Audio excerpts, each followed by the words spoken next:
સમાચાર સુરતમાંથી મળી રહ્યા છે કે જ્યાં પીએમ મોદીના આગમન પૂર્વે બેઠકોનો દોર શરૂ થયો છે। ભાજપ પ્રદેશ પ્રમુખ પાટીલના કાર્યાલયે બેઠક મળી। સીઆર પાટીલની અધ્યક્ષતામાં આ મહત્વની બેઠક યોજાઈ। બેઠકમાં ગૃહ રાજ્યપ્રધાન હર્ષ સંઘવીની હાજરી પણ જોવા મળી છે।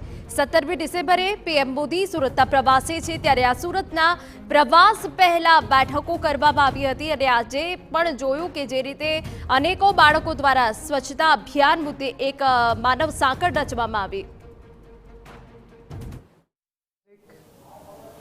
આખા દેશમાં અને દુનિયામાં સુરતનું નામ ઉજ્જવળ થાય એ પ્રકારની આ બિલ્ડિંગનું લોકાર્પણ કરવા માટે આપણા લાડીલા આદરણીય પ્રધાનમંત્રી શ્રી નરેન્દ્રભાઈ મોદી સાહેબ એ પધારવાના છે। આ ડાયમંડ બુશને કારણે એમના આદરણીય પ્રધાનમંત્રી મોદી સાહેબ તરફથી કસ્ટમ માટેની પણ સુવિધાઓ આપવા માટેની સૂચના આપવામાં આવી છે।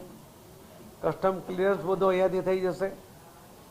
ઇન્ટરનેશનલ એરપોર્ટનો પણ જાહેરાત તે દિવસે કરવાની શક્યતા છે। સાથે સાથે ઇન્ટરનેશનલ કનેક્ટિવિટી પણ તે દિવસે મળી જાય એટલા માટે અમે વિનંતી કરી હતી અને એ વિનંતીને ધ્યાનમાં રાખીને પહેલા તબક્કામાં દિલ્હી સુરત દુબઈ અને દિલ્હી સુરત હોંગકોંગની ફ્લાઇટો એ શરૂ થઈ રહી છે। લગભગ 2 મહિનાની અંદર ઉડ્ડયન મંત્રીના કહેવા મુજબ દિલ્હી સુરત હોંગકોંગ અને દિલ્હી સુરતથી દુબઈની એક એર ઇન્ડિયાની એક ઇન્ડિગોની ફ્લાઇટો ચાલુ થવાની શક્યતા છે।